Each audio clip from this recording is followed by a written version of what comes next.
예, 이상입니다. 오늘 말씀 같이 읽겠습니다. 야고보서 1장 5절에서 8절 말씀입니다.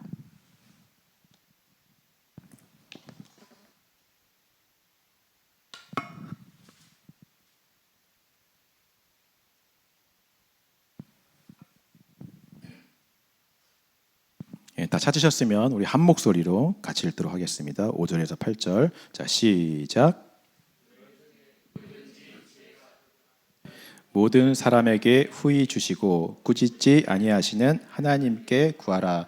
그리하면 주시리라. 오직 믿음으로 구하고 조금도 의심하지 말라. 의심하는 자는 마치 바람에 밀려 요동하는 바다 물결 같으니 이런 사람은 무엇이든지 주께 얻기를 생각하지 말라. 두 마음을 품어 모든 일에 정함이 없는 자로다. 아멘. 자, 우리 지난주는요, 모든 여러 가지 시험을 인내로서 이기고 온전함과 성숙함을 이루는 것에 대한 이야기를 했었습니다. 여러분, 그 인내가 지난주 무엇이었죠? 내 힘으로 참고 애쓰는 것이 인내였습니까? 아니죠. 야고보가 말하는 인내는 하나님과 함께 있는 자리를 떠나지 않고 계속 그 안에 머물러 있는 태도이고 성품이 바로 인내였습니다. 아무리 힘들고 어려워도 내 머리로는 이해되어지지 않아도 내 감정은 슬프고 괴로워도 계속 하나님의 기쁨을 내 마음에 새겨 넣으면서 하나님의 주권 아래 계속 머물러 있는 것이 인내임을 믿으시기 바랍니다. 그 인내가 오늘 우리 가운데 이루어질 때 야고보가 그토록 말하는 말씀과 삶이 일치되는 온전함이 우리에게 이루어질 줄 믿습니다. 그 온전함을 인내로서 이루어 가시는 저와 여러분들 되시기를 주님의 이름으로 축원합니다. 오늘 말씀은요, 이제 지혜에 대한 이야기를 야고보가 하고 있습니다. 자, 이 지혜는 지난주에 이야기했던 인내와 마찬가지로요, 이 땅에서 우리가 말씀과 삶이 일치하는 그 온전함을 이루기 위해 꼭 필요한 힘입니다. 도대체 이 지혜가 어떤 힘을 말하고 있는 것일까요? 이 지혜를 먼저 말하기 위해서는 비슷한 단어인 지식에 대해서 우리가 좀 같이 생각을 해봐야 됩니다. 왜냐하면 성경에서는 이 두 단어가 늘 순차적으로 연결돼서 나오는 경우가 많기 때문에 그래요. 먼저 지식을 좀 보면요, 영어로는 knowledge라고 하고요, 헬라어로는 그노시스라고 하는 단어입니다. 그러니까 어떤 사실에 대한 정보, 지식, 이론적 이해 를 아는 것을 우리가 지식이라고 얘기하죠. 자, 그렇다면 지혜는 뭘까요? 영어로는 wisdom이라고 하고요, 히브리어로는 우리가 잘 아는 호크마, 또 헬라어로는 소피아라고 하는 단어입니다. 다 같은 뜻이지만요, 우리가 영어만 좀 분석을 해보도록 하겠습니다. 두 단어가 이루어져서 합성을 이루고 있습니다. 첫 번째는 wise, 현명하다, 분별력 있다라는 단어와 돔, 뭐뭐뭐뭐한 상태를 뜻하는 단어가 한 단어가 되어서 지혜라는 단어를 뜻하고 있어요. 우리가 킹덤 할 때도 왕이 다스리는 상태인 나라를 킹덤이라고 하잖아요. 그래서 돔이 뭐뭐뭐뭐한 상태예요. 그래서 현명하고 분별력 있게 내가 알고 있는 지식을 사용하는 상태, 태도, 성품, 이것을 우리가 지혜라고 이야기하는 것입니다. 우리 지난주 얘기했던 인내랑도 약간 비슷한 면이 있죠. 하나님 아래 머물러 있는, 계속 머물러 있는 상태와 태도가 인내였잖아요. 지혜도 마찬가지로 이 지식이라고 하는 것을 내 삶에 올바로 적용하고 사용하는 상태, 태도, 성품을 뜻하는 단어라고 하는 것입니다. 쉽게 예를 들면 이런 거예요. 요새 아이들이 이제 방학이라 계속 집에만 있습니다. 그래서 제가 아이들 밥을 계속 챙겨줘야 돼요. 와이프는 일하러 가니까. 제가 요리를 못하니까 예전에는 맨날 하는 요리가 정해져 있었어요. 제가 아는 게 그거밖에 없으니까 처음에는 라면만 끓여주고요. 그 다음엔 계란 후라이, 조금 더 나으면 이제 미역국.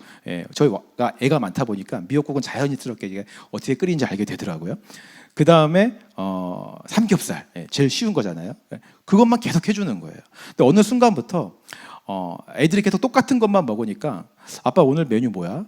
삼겹살이야. 또? 안 먹어. 막 이렇게 나오기 시작하는 거예요.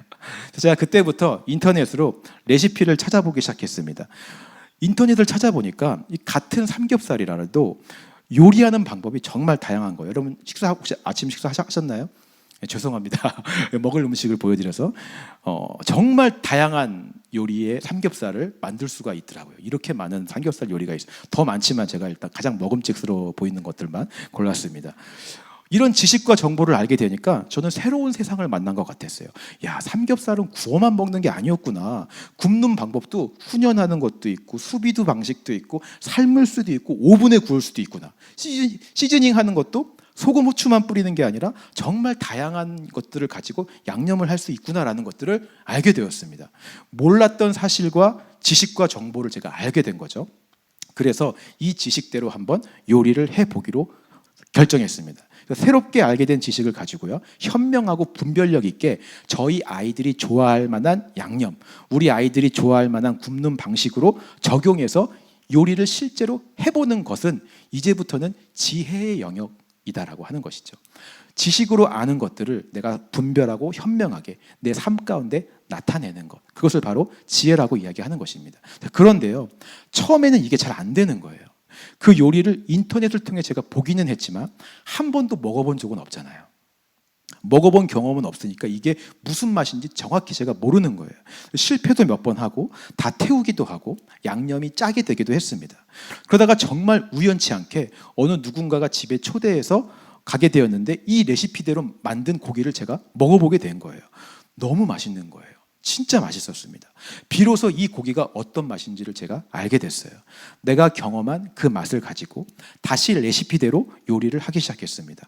자연스럽게 이제 그 맛을 아니까 왜 이렇게 양념을 해야 되고 왜 이렇게 구워야 되는지가 이해되어지고 믿어지기 시작하는 거예요. 그렇게 몇 번 알고 경험한 대로 요리를 하니까 점점 레시피대로 요리가 나타나기 시작하는 것이죠. 지식에 머물러 있던 것이 내가 맛보고 경험하는 것을 통해 삶의 영역에도 적용이 되어 나타나는 것, 이것을 우리가 지혜라고 이야기를 하는 것입니다. 우리의 신앙생활도요, 크게 다르지 않습니다. 대부분 처음으로 하나님을 우리가 지식으로 많이 알게 되죠. 복음을 듣거나 또 설교를 들으면서 하나님에 대한 새로운 지식과 정보를 알게 돼요. 하나님 이런 분이시구나. 하나님께서 이런 일들을 행하시는구나. 때로는 우리는 전혀 몰랐던 하나님에 대한 새로운 지식을 알게 되기도 합니다. 그럴 때 정말 감동을 느끼죠. 몰랐던 지식을 알게 되니까 새로운 세상을, 아까 제가 삼겹살에 대한 그런 새로운 세상에 눈을 뜬 것처럼 하나님에 대한 새로운 지식에 눈을 떠서 내가 놀라운 사실을 발견한 것 같은 감동을 얻기도 하는 거죠. 물론 이런 지식을 아는 것도 하나님의 은혜로 되어지는 거예요.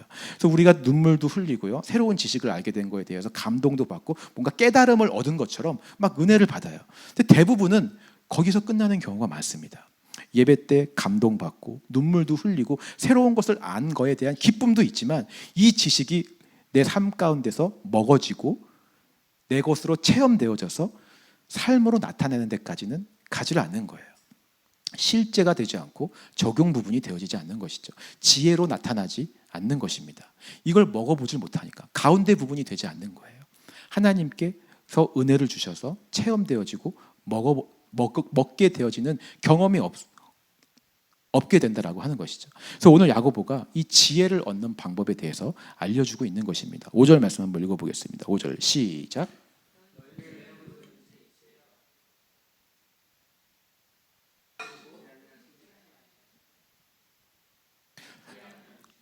자, 너희 중에 누구든지 지혜가 부족하거든 뭐 하라고요?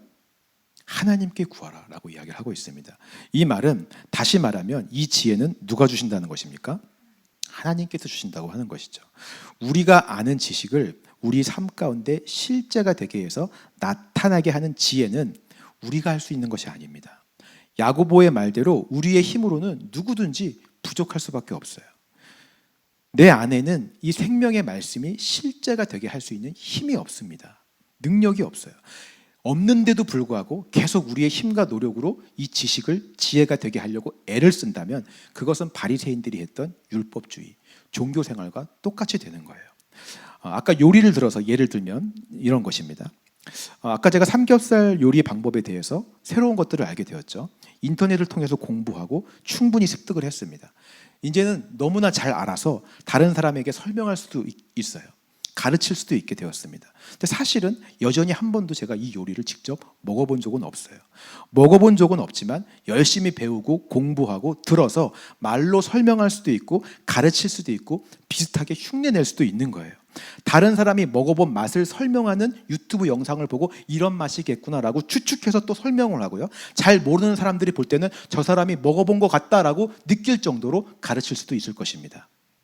그러나 실제로는 제가 한 번도 그걸 먹어본 적이 없으니까 무슨 맛인지 저는 영원히 모르는 거예요. 모르는 채 행동하고 모르는 채 가르치고 설명하는 것이죠. 율법주의가 딱 그런 것입니다. 내 안에 복음을 경험하지 못하고요. 한 번도 말씀을 경험해보지 못한 채, 말씀을 먹어보지 못한 채 지식만 가지고 그것을 계속 행동하는 거예요. 삶으로 나타내려고 하는 것입니다. 말씀이 실제가 되는 힘은 하나님께서만 주심을 믿으시기 바랍니다. 하나님의 말씀을 먹고 이것이 체험돼야 돼요. 이것은 우리의 영역이 아닌 것입니다. 하나님의 은혜와 섭리로만, 은혜의 영역이라는 것을 여러분 믿으셨으면 좋겠어요. 그래서 야고보는 이것이 하나님의 영역이기 때문에 하나님께 구해라 라고 이야기를 하고 있는 것입니다. 지식이 지혜가 되기 위해 이 말씀을 먹고 맛보기 위해서 하나님 앞에 계속 머물며 간구하고 구할 수 있는 저와 여러분들 되시기를 주님의 이름으로 축원합니다. 자, 그렇다면요, 구하기만 하면 하나님께서 이 지혜를 우리에게 주시겠다라고 하는데 왜 여전히 많은 사람들은 지혜를 경험하지 못할까요? 왜 여전히 아직도 많은 사람들은 율법주의와 종교 생활을 하고 있을까요? 그 이유는 은혜를 주시는 하나님에 대해서 잘 모르기 때문인 경우가 많습니다. 5절 말씀을 다시 한번 읽어보시면요, 야고보는 하나님께 구하라라고 말하면서 어떤 하나님께 구하라라고 말하고 있습니까? 후히 주시고 꾸짖지 아니하시는 하나님께 구해라라고 말하고 있어요. 왜 굳이 야고보가 이 말을 했을까요? 그냥 하나님께 구해라라고 하면 되는데 굳이 사람들에게 후하게 주시고 꾸짖지 않으시는 하나님께 구해라라는 얘기를 했을까요? 이 말은 다시 말하면 사람들 마음 가운데 하나님은 약간 짜게 주시고 박하게 주시고 나를 혼내고 벌하시는 분이다라는 잘못된 인식이 있었기 때문에 그런 것입니다. 저랑 와이프도 가끔 그런 얘기를 해요. 왜 하나님은 우리 가정을 이렇게 간당간당하게 이끌어 가시는지 모르겠다. 한 번도 좀 넉넉하게 후하게 채워주시지 않고 돈 걱정, 물질 걱정 안 하게 이렇게 풍족하게 살게 해주시는 것이 아니라 늘 아슬아슬하게, 늘 이렇게 조마조마하게 우리를 인도하실까. 너무 박하시다 하나님. 우리는 아이들만 좀 후하게 주신 것 같다. 약간 이런 얘기들을 농담 삼아서 저희 와이프랑 가끔 해요. 근데 어느 팀엔가 저도 하나님은 나에게는 후하게 주시는 분보다는 짜게 주시는 하나님이라는 인식이 있는 거죠. 남들한테는 후하게 주시는 것 같은데 나한테만은 좀 박하게 하시는 것 같다라는 인식이 있는 거예요. 그런 생각이 있으면 자연스럽게 우리 마음에 이런 생각이 듭니다. 하나님이 나에게 이렇게 짜게 주시는 거 보면 내가 뭔가 잘못한 게 있나? 그래서 나 혼내려고 꾸짖으시는 건가? 벌 주시는 건가? 내가 뭔가 하나님 마음에 좀 안 들게 행동한 게 있나? 욥의 친구들이 욥을 그렇게 이야기하잖아요. 너가 고난당하는 것은 네가 뭔가 잘못한 게 있기 때문이다. 세상의 기준인 인과응보의 법칙에 따라서 우리도 은연중에 내가 뭔가 잘못했고 열심히 안 했기 때문에 기도를 많이 안 하고 하나님 앞에 뭐 잘 안 하고 이런 것들 때문에 하나님이 나한테 이렇게 짜게 주신다라는 잘못된 인식이 들어오는 것입니다. 이런 생각이 드는 이유가 무엇일까요? 야고보는 분명히 하나님은 후히 주시고 꾸짖지 않으시는 분이라고 말씀하시는데 왜 자꾸 우리는 하나님은 짜게 주시고 나를 꾸짖으시는 분이라고 생각을 합니까? 그 이유는 하나님이 우리에게 주시는 것과 우리가 하나님에게 바라는 것이 다르기 때문에 그런 거예요. 우리가 대부분 하나님께 바라는 것은요, 이 땅에서의 행복입니다. 돈 많이 벌고 평안하고 걱정 없이 사는 것을 우리는 하나님께 구하잖아요. 내가 바라는 만큼 그렇게 못 살 때 우리는 괴롭고 힘들고 그걸 고통이라고 얘기해요. 고통스러운 삶이라고 얘기해요. 그걸 안 주시는 하나님이 참 짜게 느껴지는 거죠. 하나님한테 그깟 1,000불, 10,000불 돈도 아닐 텐데 왜 그 돈을 나에게 안 주셔서 매달 렌트비 걱정하게 만들고 몰기지 걱정하게 만드시나. 너무 하나님 박하시다. 혹시 내가 뭐 잘못해서 이런 것인가? 내가 제대로 안 살아서 이런 것인가? 나 꾸짖으시려고 벌 주시려고 이렇게 하시는 건가? 그럼 내가 뭘 더 해야 되나?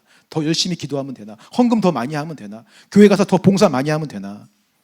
우리의 생각과 우리의 기준으로 하나님을 자꾸 판단하는 거예요. 하나님의 기준은 어떻습니까, 여러분? 로마서 8장 32절 말씀 한번 읽어보겠습니다. 시작.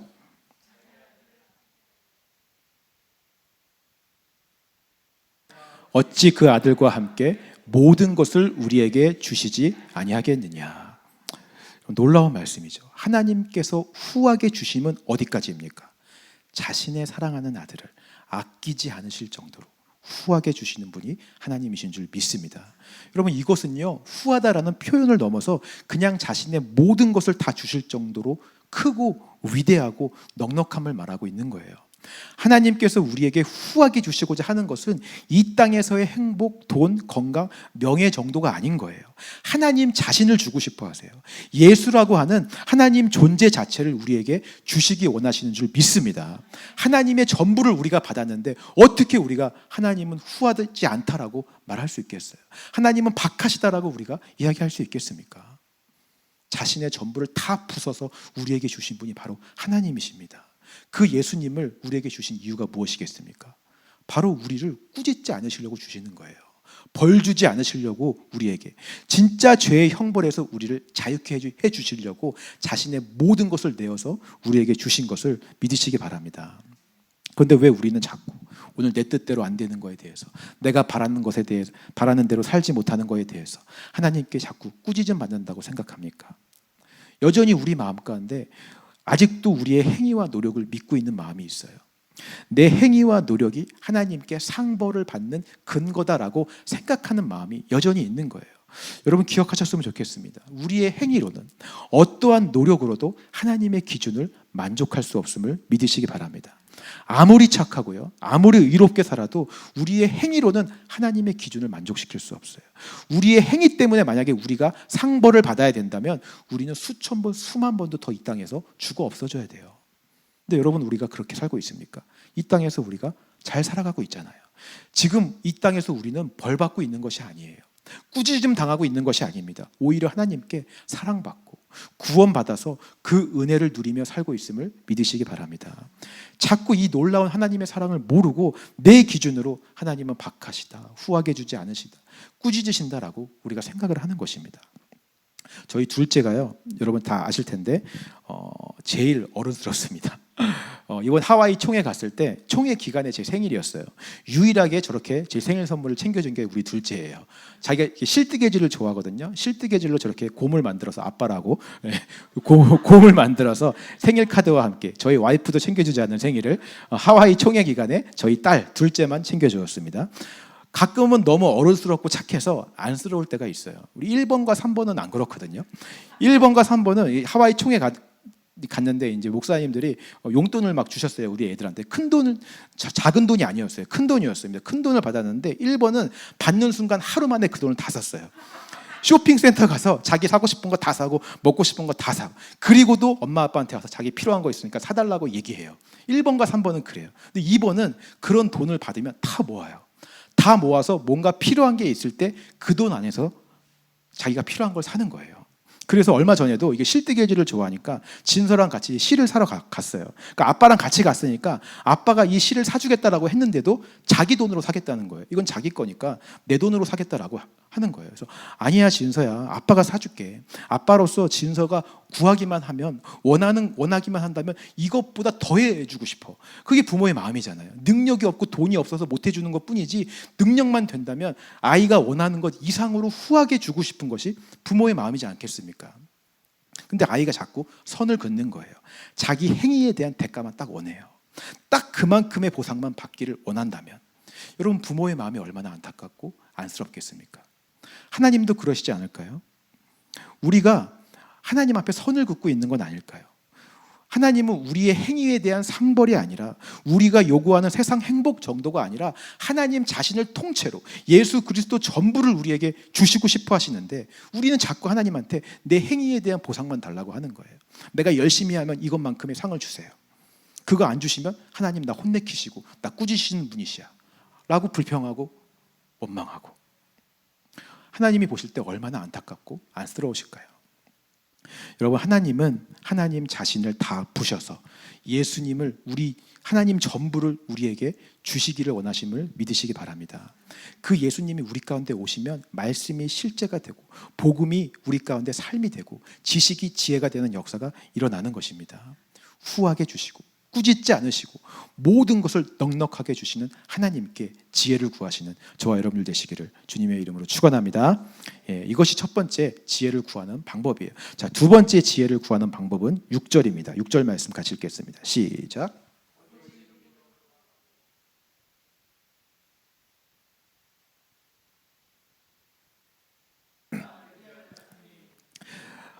자, 지혜를 구하는 두 번째 방법은 믿음으로 구하고요, 의심하지 않는 것입니다. 여러분, 하나님께서는 계속 구하면, 너희가 구하면 주겠다, 넉넉하게 주고 후하게 주겠다라고 말씀하시는데 왜 우리는 믿음으로 이것을 믿지 못하고 의심하는 것일까요? 야고보는요, 이것을 설명하기 위해 비유를 하나 들고 있습니다. 의심하는 자는요, 바람에 밀려 요동하는 바다 물결 같다 라는 비유를 이야기해요. 여러분, 바다나 호수를 가보면요, 이리저리 물결들이 막 일렁이면서 부딪히고 이런 파도를 만들어내는 것을 보셨을 것입니다. 왜 이렇게 물결들이 일렁이면서 파도를 만들어낼까요? 그 이유는 여기에 여러 가지 힘이 작용하고 있기 때문에 그래요. 바람이나 중력이나 지진이나 이런 물 속에서의 여러 가지 수많은 힘들이 물 입자에 전달이 되어서 각각 더 센 힘의 방향으로 물결들이 움직이게 됩니다. 자, 그러면서 각자의 힘에 움직이는 이 물결의 파동들이 서로 부딪히며 물결이 이리저리 흔들리고 요동하는 그런 모양을 만들어낸다라고 하는 거예요. 의심이 딱 이와 같다라고 야고보가 이야기합니다. 마음 안에 통일된 하나의 힘이 없어요. 여러 힘의 영향을 받는 거예요. 내 마음이 하나의 힘의 영향을 받는 것이 아니라 여러 힘의 영향을 받고 있는 것입니다. 의심이라는 헬라어 단어가요, 두 단어의 합성어인데요, 하나는 나눠지다, 하나는 결정하다, 분별하다. 즉, 판단하고 결정하는 것이 하나의 힘에 의해서 되어지는 것이 아니라 나눠지고 분리되어 있어서 여러 힘의 영향을 받는다라는 것이 의심하는 것이다라고 하는 것입니다. 바다 위에서 물결을 움직이는 수많은 힘이 있듯이 내 안에도 뭔가를 결정하는 힘이 하나가 아니라 다 나누어져 있는 거예요. 야고보는 이것을 다음 절에 이렇게 표현하고 있습니다. 7절, 8절 같이 읽겠습니다. 시작. 두 마음을 품어 모든 일에 정함이 없는 자로다. 두 마음을 품어서 모든 일에 정함이 없다라고 이야기했어요. 그러니까 마음이 둘로 나누어져 있어서 각기 이 두 마음이 다른 결정을 하고 다른 판단을 하는 것입니다. 이 말이 무슨 말이겠어요? 마음의 주인이 결국은 둘이라는 얘기죠. 하나 이상이라는 얘기입니다. 의심은 마음의 주인이 하나 이상일 때 생기는 거예요. 여러분, 우리 마음의 주인이 누구십니까? 오직 예수 한 분밖에 없잖아요. 예수님이 주인 되어 있으면 절대로 우리는 의심하지 않습니다. 그런데 내가 주인 되고자 할 때 다시 우리의 마음은 둘로 나뉘어지게 돼요. 그러면서 예수님이 주인된 마음과 내가 주인된 마음의 힘이 각각 판단하며 결정하며 부딪히며 물결을 만들어내는 거예요. 끊임없이 흔들리게 만들어요. 요동하게 되고 의심하게 만들어요. 이렇게 하면 될까? 이게 맞는 걸까? 이 길로 가야 될까? 하나님 정말 주실까? 안 주실까? 두 마음이 계속 다른 이야기를 하고 다른 힘으로 내 안에서 역사를 하고 마음은 분리되고 흔들릴 수밖에 없는 것입니다. 그래서 오늘 야고보가 믿음으로 구해라 라는 이 말은요, 마음을 둘로 나누지 말고 하나의 마음으로 하나님 앞에 구해라 라는 뜻인 거예요. 일관된 충성됨으로 신실함으로 하나님 앞에 구해라 라고 야고보가 이야기하고 있는 것입니다. 지난주에 얘기했던 인내와 똑같아요. 아무리 눈에 보이는 게 이해가 되지 않아도 내 감정은 아프고 괴로워도 하나님의 자리에 떠나지 않고 그곳에 머물러 있는 게 인내였잖아요.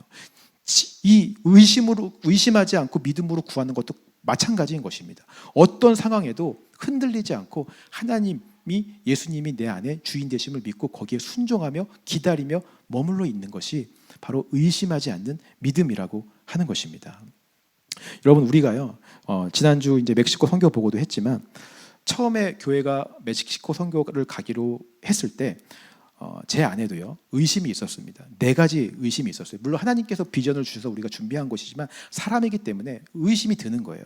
첫 번째 의심은, 아니, 우리 개척교회가 과연 선교를 할 수 있나? 우리도 힘든데 우리가 누구를 도울 수 있나? 라는 게 첫 번째 의심이었고요. 두 번째는 유스 아이들이 가서 선교를 할 수가 있나? 어른들도 아닌데 이 어린 애들이 가서 뭘 할 수가 있을까? 세 번째 의심은요, 4박 5일의 짧은 시간에 가서 도대체 뭘 하나? 그냥 구경만 하다 오는 거 아닌가? 좀 더 가려면 길게 가든지 해야 되는 거 아닌가? 마지막 네 번째는요. 우리 코가 석자인데 여기 갈 돈은 어떻게 하며, 선교사님한테 헌금할 돈은 또 어떻게 하며, 이게 맞나? 과연 우리 형편에 이게 맞는 것인가? 제가 주인되어 있으니까요, 이 주인된 마음은 자꾸 상황을 보고 의심하게 만들어요. 그러나 우리가 항해의 밤을 하면서 계속 같이 기도하고, 또 선교를 준비하면서 유스 아이들과 함께 모임하면서 계속 같이 기도하면서 하나님께서 이 선교를 원하시고 준비하셨다라는 확신이 들었습니다. 그렇게 하나님께서 의심하는 마음들을 다 내려놓고 마음을 하나로 모아주셨다고 저는 믿습니다. 각자가 다 스스로 판단하고 주인돼서 이게 맞을까, 이렇게 하면 될까 안 될까 하는 모든 마음들을 다 버리고 마음을 하나로 다 모아주셨어요. 하나님만 의지하는, 믿음으로 구하는 그 마음을 하나님께서 허락하셨어요. 그렇게 마음을 모아서 우리가 멕시코 땅에 갔습니다. 과연 우리가 뭘 할까 했는데요, 우리가 지난주에 봤지만 정말 많은 것을 우리 아이들이 하고 왔잖아요.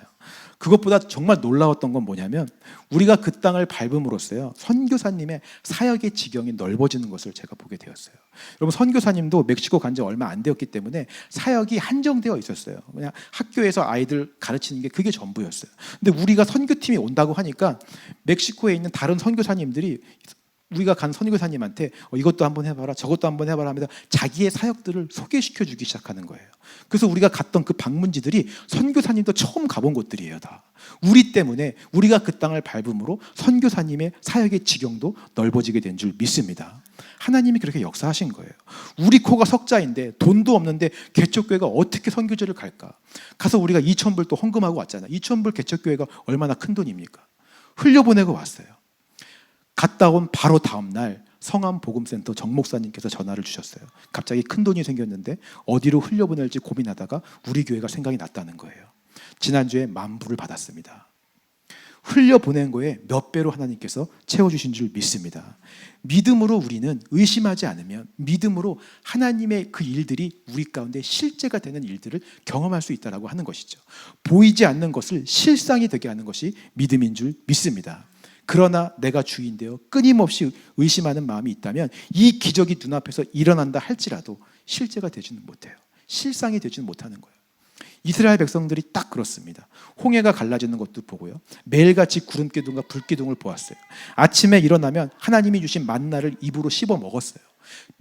매일같이 기적을 보며 기적과 함께 살았습니다. 하지만 이 기적들이 그들의 삶에서 실제가 되지는 못해요. 늘 의심하잖아요. 무슨 일만 생기면 애굽으로 가려고 그러고, 애굽이 좋았다라고 얘기하고, 하나님을 반역하고, 불순종하고, 금송아지를 만들고, 눈앞에 은혜가 있어도, 기적이 있어도 의심하면 발견하지 못하는 것입니다. 오늘 저와 여러분들 안에 두 마음이 있지 않기를 소망합니다.